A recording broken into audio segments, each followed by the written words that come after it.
कर दिया आपको। हाँ जी भैया, हो गया। अग्रहित यानी से जो चल हाँ अग्रहित यानी जो हाँ सालों साल बोलिए। चल रहा है वो हाँ अग्रहित मिथ्यात्व, बहुत यानी जो बढ़िया। पहले से चला आ रहा है वो मिथ्यात्व। और ग्रहित यानी अनादिकाल से नई चला रहा मान्यता जो है। हाँ है। हाँ वो शाब्दिक अर्थ हो गया।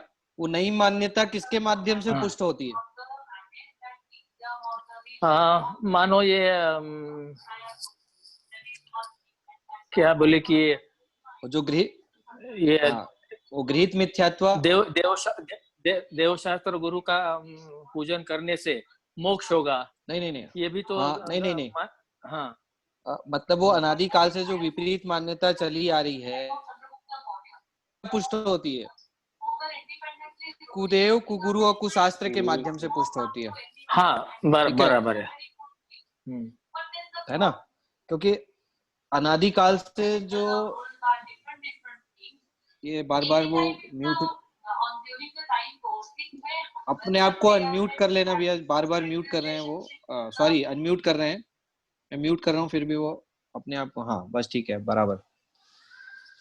चलिए, तो गृहीत मिथ्यात्व और अगृहीत मिथ्यात्व आपको समझ में आ गया होगा कि जो अनादिकाल से विपरीत मान्यता चली आ रही है कि मैं गोरा, मैं काला, मैं परद्रव्य का कुछ कर सकता हूँ, मैं शरीर का कुछ कर सकता हूँ, मैं पुद्गल में कुछ कर सकता हूँ, ऐसी जो अनादिकाल से जो विपरीत मान्यता चली आ रही है, जो ये अनादिकालीन विपरीत मान्यता, इसका नाम गृहीत मिथ्या, सॉरी अगृहीत मिथ्यात्व है। और ये अगृहीत मिथ्यात्व इस वर्तमान पर्याय में कुगुरु, कुदेव और कुशास्त्र के माध्यम से पुष्ट करना, इसको क्या कहा जाता है? गृहीत मिथ्यात्व, है ना? तो अनादिकाल से उल्टी मान्यता एक तो चली आ रही है उसकी, और ऊपर से फिर एक कुदेव कुगुरु की शरण में जाकर के उसको क्या करता है? ये पुष्ट करता है, जिसका मैंने आपको 2-3 एग्जाम्पल अभी यहाँ पर दिया है। और ये मत सोचना कि हम कुगुरु, कुदेव, कुशास्त्र के शरण में जाकर के पुष्ट करते हैं। जैन कुल में जन्म लेकर के भी कई जीव ऐसे हैं, यहाँ पंडित टोडरमल जी ने साहब ने तो ऐसे जीव की बात की है कि जिसको कम से कम जो गृहीत मिथ्यात्व को जानता है। लेकिन अभी तो ऐसे कई जैनी व्यक्ति हैं जो जैन कुल में जन्म लेकर के भी अपने वीतरागी सर्वज्ञ भगवान की शरण में जाकर के भी गृहीत मिथ्यात्व का पोषण करते हैं। क्या कहा? फिर से बता रहा हूं मैं आपको कि ये तो पंडित टोडरमल जी साहब ऐसे मिथ्या दृष्टि की बात कर रहे हैं कि जिसको कम से कम जो गृहीत मिथ्यात्व को जानता है ना? और अपने में से कई ऐसे अपने समाज में ही कई ऐसे जैनी मिथ्या दृष्टि जीव हैं कि जो अभी गृहीत मिथ्यात्व का स्वरूप भी जिसको नहीं पता है, जो अपने वीतरागी सर्वज्ञ भगवान के शरण में जाकर के भी गृहीत मिथ्यात्व का पोषण करते हैं। आपको पता होगा, जैसे महावीरा जी है, तिजारा जी है, लोग भूत भगाने के लिए वो तिजारा जी जाते हैं। लोग अपने इच्छाओं की पूर्ति के लिए, पुत्र उत्पत्ति हो जाए, शादी हो जाए, पत्नी मिल जाए, और वहां पे उल्टा स्वस्तिक बनाएंगे, सीधा स्वस्तिक बनाएंगे। अरे भगवान, कैसी अनोखी लीला चल रही है देखो आप जगत में। वस्तु स्वरूप की खबर नहीं होने के कारण से, वीतराग भाव की खबर नहीं होने के कारण से, जो ब्रह्मचारी भगवान, हमारे भगवान महावीर, जिन्होंने सब कुछ छोड़ दिया, उनके पास जाकर के पुत्र मांगते हैं लोग। वास्तव में विचार करने की बात है कि जो स्वयं शादी नहीं की, जो जिन्होंने स्वयं पुत्र उत्पन्न नहीं किए, स्वयं वीतराग भाव की आराधना करके मोक्ष की प्राप्ति कर ली, वे औरों को क्या पुत्र देंगे? तो अनादिकालीन ये जो मिथ्या मान्यता चली आ रही थी ना, उसको वो अपने वीतराग भगवान की शरण में जाकर के भी पुष्ट कर रहा है। वास्तव में वो भी गृहीत मिथ्या दृष्टि है। ये मत सोचना आप कि आप अपने भगवान की शरण में पहुंच गए, इसका मतलब आपने गृहीत मिथ्या तो छोड़ दिया। यदि आप अपने भगवान के शरण में, वीतराग भगवान के शरण में जाकर के भी यदि आप लौकिक आकांक्षा रखते हैं, लौकिक कामना करते हैं, तो आचार्य भगवान कहते हैं ये भी गृहीत मिथ्यात्व है। ये भी कौन सा मिथ्यात्व है? ये गृहीत मिथ्यात्व है।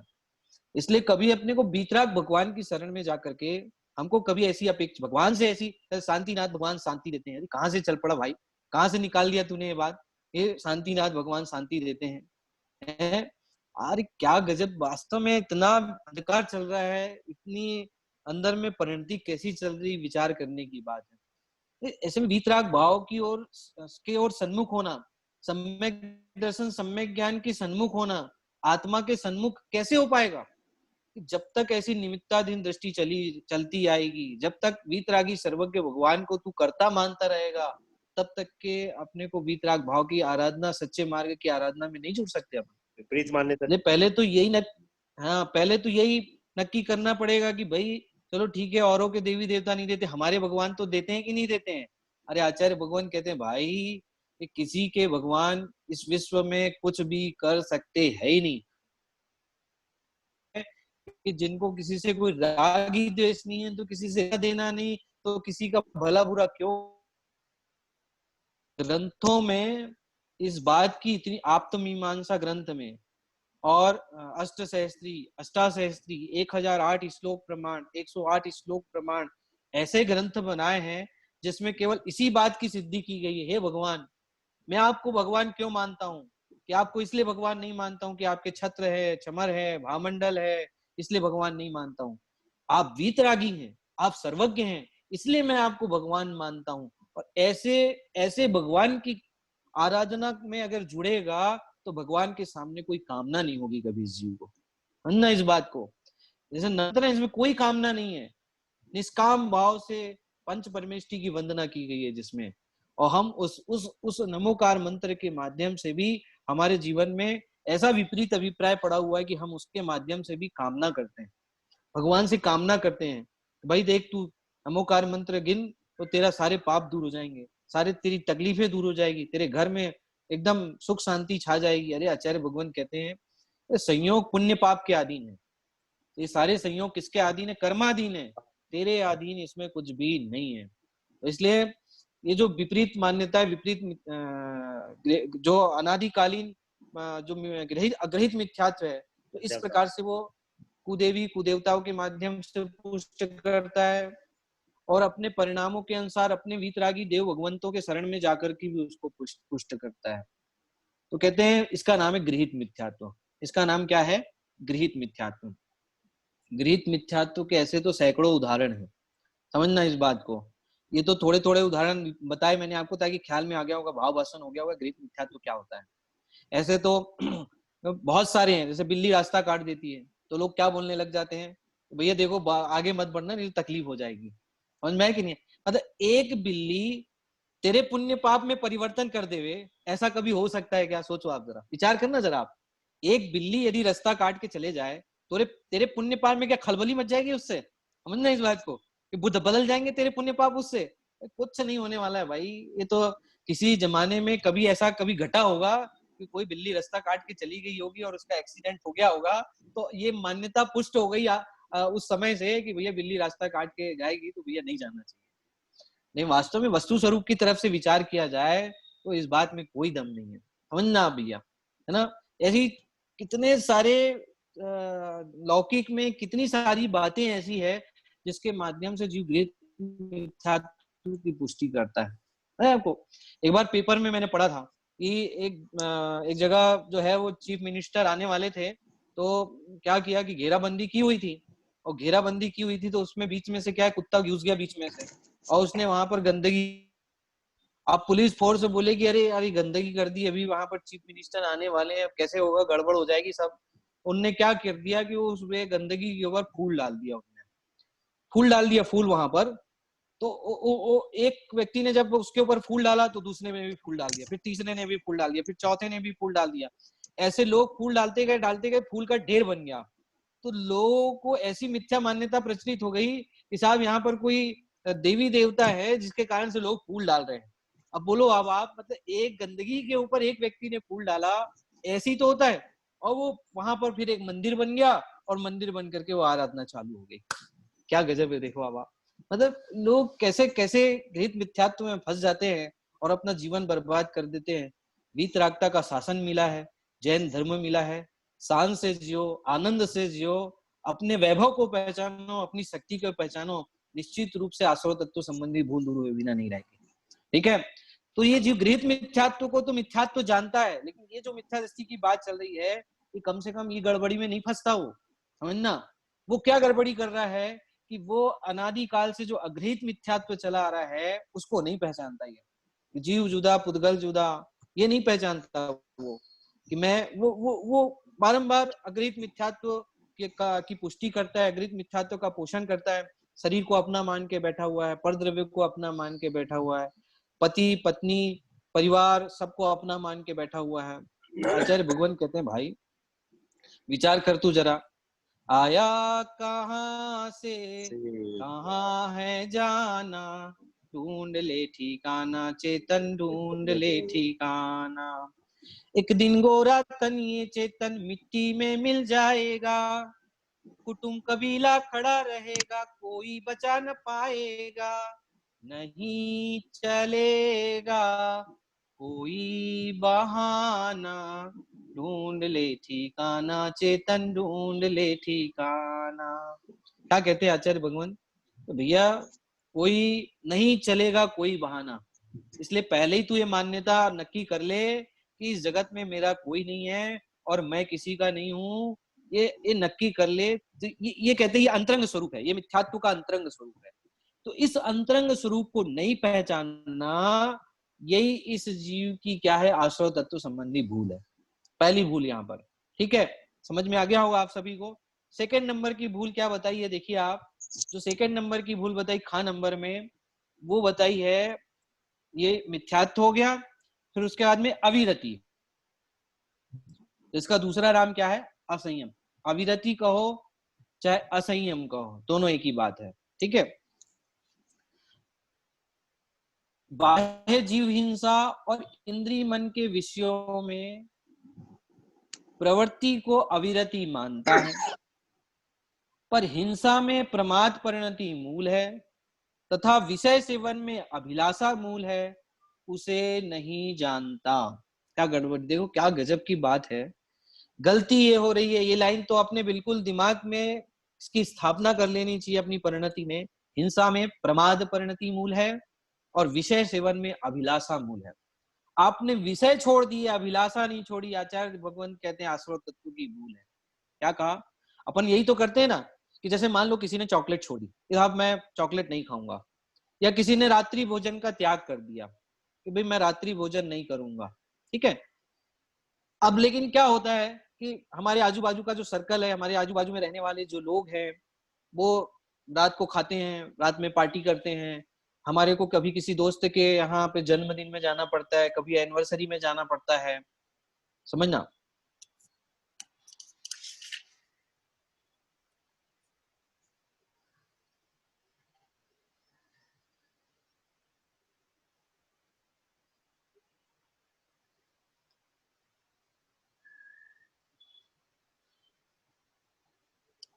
क्या आगे देख तो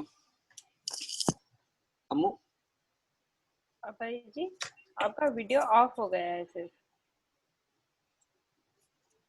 हाँ हाँ, ये मेरे ख्याल से अब बंद करना पड़ेगा मुझे, बहुत अधिक समय हो गया है। और फिर से वो मैसेज आया था कि भाई आप अभी तक के लेफ्ट नहीं हो रहे हो, आपको यदि पर्सनल आईडी चाहिए या आपको नए प्लान से जुड़ना है तो आपके लिए आपको इस नंबर से संपर्क करना होगा, ऐसा यहाँ पर फिर से मैसेज आया है मेरे लिए। तो इसलिए समय की अपनी एक मर्यादा है, मैं 5 मिनट में अपनी बात को पूरी करता हूँ, ठीक है। चलिए, अपनी बात चल रही कि क्या बात चल रही थी, हिंसा में प्रमाद परिणति मूल, ये वाला पॉइंट अपन ले लेते हैं। प्रमाद परिणति मूल है, विषय सेवन में अभिलाषा मुख्य है। देखिए मैं बोल रहा था कि रात्रि भोजन के लिए अपना पूरा सर्किल आजू बाजू ऐसा दिखाई देता है, ठीक है। अपने को किसी के जन्मदिन में, किसी के एनिवर्सरी में जाना रहता है, लोग हमको प्रेरित करते रहे, यार क्या अभी से तुमने रात को खाना छोड़ दिया, अभी से कोई रात को खाना खाना छोड़ देंगे, अभी तो तुम्हारी लाइफ पड़ी है पूरी, खा लो आज कुछ नहीं होता। ऐसा लोग उछालने की कोशिश करते हैं, चने की झाड़ में चढ़ाने की कोशिश करते हैं, समझना। और फिर हमारे अंदर में क्या होती है, अभिलाषा जागृत हो जाती है, समझना। बाहर से छोड़ा हुआ है, रात्रि भोजन का त्याग है, अरे यार कहाँ कहाँ से छोड़ दिया, सही में मेरे को तो नहीं छोड़ना था, क्या करूं यार, खा लूं कि नहीं खाऊं, अब खा लूं कि नहीं खाऊं, अरे खा लेता हूँ यार, क्या होगा, कौन तो देखने वाला है। अरे भाई साहब, प्रमित्व नाम का गुण है, जिसके कारण से तेरे अंदर में प्रवृत्त नाम का गुण है, तू किसी ना किसी ज्ञान का विषय बनेगा, किसी से तेरी बात छुपने वाली है नहीं, तेरे परिणाम भी छुपने वाले नहीं है, तेरे परिणामों में भी प्रवृत्त नाम का गुण है, जिसके कारण से वो किसी ना किसी ज्ञान का विषय अवश्य बनता है, समझना इस बात को, है ना। इसलिए कभी भी गलत परिणाम, गलत सोच करके अपने जीवन में कभी भी ये बात ये बात नहीं सोचना चाहिए अपने को कि कोई नहीं देख रहा है, कर लेते हैं ना, चलो ना, क्या होता है ना। जैसे आपने कहानी भी सुनी होगी, दो बालक को एक गुरु ने लकड़ी दी कि भैया जाओ तुम लोग इसको ऐसी जगह से तोड़ के लाना जहां तुमको कोई भी ना देखता हो। तो एक बालक गया जंगल में और एकांत स्थान में गया और उसने लकड़ी को तोड़ी और गुरु के समक्ष ला करके दिखा दी, भाई तो पक्का तुमको किसी ने नहीं देखा? हाँ बोले किसी को नहीं, किसी ने नहीं देखा मेरे को। ऐसी वो एक गया, वो पूरा जंगल घूम लिया और सब जगह घूम लिया, वापस आए, गुरुवर ऐसी कोई जगह मुझको नहीं मिली कि जहां मुझे कोई ना देखता हो। अब दोनों में से गुरु किसको पास करेंगे? वो पहले वाले को कि दूसरे वाले को? हाँ, कि दूसरे वाले को पास करेंगे। क्यों? क्योंकि उसने जवाब दिया कि भाई जहां मुझे जंगल में भी मान लो वहां पर कोई आदमी नहीं था, कोई पशु पक्षी नहीं थे, अंधकार था, लेकिन फिर भी वहां तीन लोक के नाथ सर्वज्ञ परमात्मा का तो मैं ज्ञान का विषय बन ही रहा था। वो तो मुझे देख ही रहे थे, समझ में है कि नहीं आया? हाँ, उनके ज्ञान से तो मैं बच नहीं सकता कभी। ऐसा विचार करके वो वापस आ जाता है और वो कहता है कि ऐसी कोई जगह नहीं दिखी जहां पर मुझे कोई ना देखता हो। ऐसे ही हम अंदर की जो अभिलाषा जो है वो हमारी मिटती नहीं है और हम बाह्य में विषय का त्याग कर देते हैं। तो यहाँ पर आचार्य भगवान कहते हैं ये तेरी भूल है। ये तेरी क्या है? भूल है। ये आपको जड़ से मूल से उखाड़ फेंकने का आचार्य भगवंत यहाँ पर प्रेरणा दे रहे हैं कि आपका विषय सेवन भी ना होवे और अंदर की अभिलाषा भी खत्म हो जावे। समझना इस बात को। क्या कहा? कि विषय सेवन की प्रवृत्ति भी नहीं होनी चाहिए और विषय सेवन की प्रवृत्ति नहीं होने के साथ साथ में उस विषय सेवन की अभिलाषा भी नहीं बनी रहनी चाहिए। तो चॉकलेट छोड़ दी। कभी कभी क्या होता है, देखो तीव्र राग का परिणाम इतना जबरदस्त होता है। मान लो किसी ने 1 साल के लिए, देखो मैं एग्जांपल देता हूँ, एक एग्जांपल ये हो गया आत्री भोजन, दूसरा मान लो चॉकलेट छोड़ दी। अब काउंट डाउन चालू हो जाता है इसका 3 महीने से, खत्म हो गए। मतलब उसको 4 महीने से क्या है, काउंट डाउन चालू हो जाता है इसका, तो भाई 4 महीने खत्म हो गए यार, अब तो ठीक है, अब तो 6 महीने बचे, बस अब 7 महीने बचे, अब 8 महीने बचे। ऐसे करते करते करते करते क्या हो जाता है, मान लो 12वां महीना आ गया और 12वें महीने का अब अंतिम दिन आ गया। उसको ऐसा लगता है कब सुबह हो और कब मैं बाजार में जाऊं और कब चॉकलेट खरीद के लाऊं और खा जाऊं। मैं वो कितनी तीव्र राग का परिणाम, मतलब जितना उसने पुण्य नहीं कमाया होगा साल भर में, उतना तो उसने पूरे साल भर अभिलाषा कर करके और अंतिम समय में तीव्र राग का परिणाम करके उतना तो उसने कर्म बांध लिया। आई बात समझ में? तो आचार्य भगवंत इसलिए कहते हैं भाई कि ये इस जीव की गलती है कि बाह्य प्रवृत्ति को छोड़ने कोई क्या मान लेता है, अविरति मान लेता है और अंतरंग में उसके विषय सेवन की अभिलाषा छूटती नहीं है। और ध्यान रखना भाई साहब कि जब तक अनंतानुबंधी कसाय नहीं जाएगी, जब तक के सम्यक दर्शन की प्राप्ति नहीं होगी, तब तक के विरति का परिणाम आ ही नहीं सकता। इसलिए सबसे पहले तो आपको सम्यक दर्शन की प्राप्ति करनी होगी, मिथ्यात्व का अंत करना होगा, तब जाकर के एक देश विरति प्रकट होती पंचम गुण स्थान में। समझ ना, एक देश विरति कौन से गुण स्थान में प्रकट होती? पंचम गुण स्थान वर्ती श्रावक के एक देश विरति प्रकट होती है और मुनि राज के पूर्ण विरति प्रकट होती, सकल विरति प्रकट होती। समझना भैया? और वो बिना सम्यक दर्शन के नहीं प्रकट हो सकती। बिना सम्यक दर्शन के अभिलाषा अंदर से खत्म नहीं हो सकती है। आपको पहले सम्यक दर्शन की प्राप्ति करनी होगी। एक ही उपाय है, दूसरा कोई उपाय। समझना भैया? सबसे पहले मिथ्यात्व तो जाएगा, उसके बाद अविरति नहीं जाती कभी भी, पहले अभिलाषा नहीं मिटती कभी भी।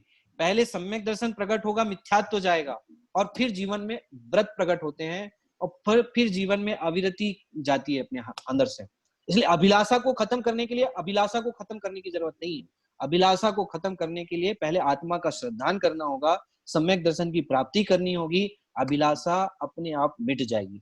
जब अनंतानुबंधी कसाय खत्म होगी, सम्यक दर्शन की प्राप्ति होगी, तो ऑटोमेटिक जब पांचवा गुण स्थान आएगा तो सहज ऐसा जीवन हो जाता है कि इस जीव को अभिलाषा ही नहीं रहती। प्रयत्न पूर्वक कोई चीज नहीं छोड़ना पड़ता, सहज छूट जाती है और हमेशा के लिए छूट जाती है। ऐसा आचार्य भगवंत, ज्ञानी भगवंत ऐसा वस्तु का स्वरूप बतलाते हैं। लेकिन ये क्या करता है, पहले भैया अभी सम्यक दर्शन का तो ठिकाना नहीं, व्रत पहले ग्रहण कर लो। अभिलाषा इसलिए खत्म नहीं होती है, कुमार्ग में शुभ भाव के चक्कर में पड़ करके सम्यक दर्शन से पथभ्रष्ट हो जाता है, और यही इस जीव की आश्रव तत्व के संबंध में भूल है। आई बात समझ में? गड़बड़ी क्या होती है समझ में आई कि नहीं है? गड़बड़ी क्या हो रही है? मतलब गड़बड़ी ये हो रही है कि पहले सम्यक दर्शन की प्राप्ति नहीं हुई, मिथ्यात्व खत्म नहीं हुआ, सबसे पहले मन को रोकने चलता है, वचन को रोकने। अब देखो ये क्या करते हैं, मौन धारण कर लो भैया, है तो मौन धारण करने से आपके वचन योग से निवृत्ति हो जाएगी आपकी, है। और आप कुछ भी पाप का चिंतन मत करो मन में। तो योग निग्रह करने के लिए ऐसे ऐसे लोग उपाय बतलाते हैं, और ऐसे ऐसे जीवन में लोग प्रवृत्ति करते हैं। आप ध्यान के माध्यम से क्या करते हैं, लोग मन को रोकते, काया को रोकते हैं। आचार्य भगवान कहते हैं भाई तो उल्टे मार्ग में क्यों जा रहा है? अरिहंत परमात्मा के भी योग विद्यमान है, पता है आपको? मतलब योग तो सबसे आखिरी में जाता है, योग सबसे पहले जाता है, क्रम ही नहीं पता है जीव को अभी। तो पहले क्या जाता है? मिथ्यात्व जाता है, फिर कसाई जाती है, और फिर योग जाता है। मिथ्यात्व, फिर कसाई जाएगी, और फिर योग जाएगा। और योग तो आचार्य भगवान कहते हैं योग तो कोई बंध का कारण भी नहीं होता है। योग तो मात्र प्रकृति बंध और प्रदेश बंध का कारण होता है, जिसकी कोई मतलब जिसकी कोई ये समझ लो कि प्रयोजन ही नहीं है जिसका। मेन तो स्थिति और अनुभाग बंध होता है, जो कि मिथ्यात्व और कसाय के कारण से होता है। पता है आपको ये बात कि योग के निमित्त से तो क्या होता है, केवल प्रकृति बंद होता है और प्रदेश बंद होता है, उसमें कोई दम नहीं है। कर्म आकर कर्म परमाणु एक क्षेत्रावगा रूप से एक क्षेत्रावगा संबंध कर्मों का एक साथ में आत्मा का और कर्म का एक क्षेत्रावगा संबंध होना और बिछुड़ जाना, अरे इसमें कोई दम नहीं है। अरे वो कर्म कितनी स्थिति के लिए हमारे साथ में बैठे रहेंगे और कैसा फल देंगे, दम उस बात में। और वो कैसे निश्चित होता है? वो मिथ्यात्व और कसाय के कारण से निश्चित होता है। जितनी तीव्र कसाय होगी, जितना तीव्र मिथ्यात्व का परिणाम होगा, उतनी ही कर्मों की प्रकृति स्थिति और अनुभाग विशेष विशेष होता है। इसलिए जो क्रम है वो भी ध्यान रखना चाहिए हमको, जिसके कारण से जो आश्रव तत्व के संबंध में भूल चल रही है वो भूल निकल जाएगी। तो पहले भूल निकालने के लिए इसलिए पंडित टोडरमल जी साहब ने कहा कि भाई अग्रित मिथ्यात्व को पहले पहचानो और उसको दूर करने का प्रयास करो। सेकंड नंबर में पंडित टोडरमल जी ने कहा ठीक है, अब तुम अविरति के बारे में क्या जानते हो बताओ जरा। क्या अभिलाषा दूर करना है, तुमको केवल क्रिया में नहीं फंसना है, 5 इंद्रिय से निवृत्ति नहीं लेना है, केवल कि तुमको तुम्हारे अंदर से अभिलाषा खत्म होनी चाहिए। कहते साहब वो कैसे खत्म होगी? कि पहले सम्यक दर्शन की प्राप्ति कर, तब अनंतानुबंधी कसाई जाएगी, 5वां गुणस्थान आएगा, और तब सहज ऐसे जीवन में उसके प्रति अभिलाषा का परिणाम ही नहीं होगा। समझना आप भैया? इसलिए तो रात्रि बुद्धि त्याग, ब्रह्मचर्य व्रत प्रतिमा, ये सब 11 प्रतिमाओं में जिनका नाम आता है ना, ये पंचम गुणस्थान वर्ती श्रावक के होती है, और उनके जीवन में सहजता पूर्वक होती है। समझना इस बात को। अभी जो ब्रह्मचर्य व्रत धारण करते हैं वो क्रिया मात्र का त्याग कर देते हैं, वो केवल काय का त्याग करते थे, क्रिया मात्र का त्याग, अभिलाषा अंदर से नहीं जाती है। अभी जब सम्यक दर्शन की प्राप्ति होकर के अनंतानुबंधी और अप्रत्याख्यान कसाय समाप्त हो जाएंगे, तब अंदर से अभिलाषा ऑटोमेटिक चले जाएगी। समझना इस बात को। उपाय कुछ और है जबरदस्त, वो उपाय नहीं करता है, इसके कारण से जीव समझ लो आश्रव तत्व के संबंध में भूल करता रहा है। तो हम सब ऐसे आश्रव तत्व को समझ करके आश्रव तत्व संबंधी जो भूलें हमारे जीवन में चल रही है उसको दूर करने का प्रयास करें। और ये जो बाकी के बाकी के जो 2 पॉइंट हैं ना, हाँ पंडित जी ऐसा है, जैसे आज की हम भूमिका है जो हमारी, उसमें तो पहले हमें बुद्धि पूर्वक ही ये सारे विचार करने पड़ेंगे बैठ बिल्कुल बिल्कुल। तो सम्यक दर्शन तो बहुत बड़ी बात की बात है, सम्यक दर्शन होने के बाद तो ये सारी क्रियाएं सहज होंगी। हाँ है ना जी? अभी तो जैन जो जैन कुल में जन्म लिया है, जैनी व्यक्ति है, वो तो कहते हैं 8 मूल गुण का धारी होता है। उसके जीवन में 3 मूल गुण तो नियम से होते हैं, रात्रि भोजन का त्याग, देव दर्शन, छान कर पानी पीना, जमी कंद का त्याग, और साथ में मद्य त्याग, मांस त्याग, मधु त्याग, 5 उदंबर फल का त्याग।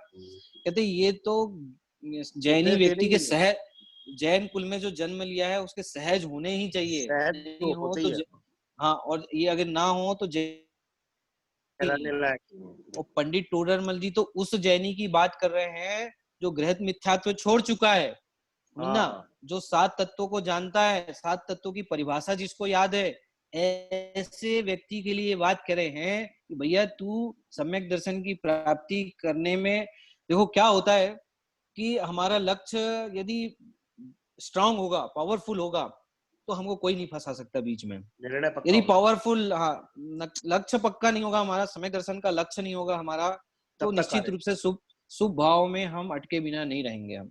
बिल्कुल अगर बिल्कुल। शुभ भाव, हाँ, इसलिए लक्ष्य हमारा पक्का होना चाहिए, सम्यक दर्शन का लक्ष्य होना चाहिए। हमारा लक्ष्य अभी क्या है? देव दर्शन करना है। हमारा लक्ष्य अभी क्या है? हमारा लक्ष्य है रात्रि भोजन त्याग करना है। हमारा लक्ष्य सम्यक दर्शन की प्राप्ति करना है, तो बनाया ही नहीं हमने अभी तक। क्रियाओं में समझ में आया अटके कि हुए, नहीं आया? क्रियाओं हाँ, में अटके। क्रिया में अटके हुए हैं। तो इसलिए पंडित टोडरमल जी ने परिणाम और अभिप्राय की भूल बता करके बहुत सुंदर बिल्कुल चर्चा यहाँ पर आश्रय तत्व में की है। तो हम सब अपनी परिणति को सुधारते हुए, अपने अभिप्राय को सुधारते हुए, हम 7 तत्वों के संदर्भ में सच्चा सिद्धांत करें, सम्यक दर्शन की प्राप्ति करें। इसी मंगल भावना के साथ में आज की बात हम पूरी करते हैं। जय जिनेंद्र। जय जिनेंद्र। जावानी के ज्ञान से सूझे लोकालो, मस्तक नमो सदा देतो बोलो जिनवाणी माता की जय हो। जय।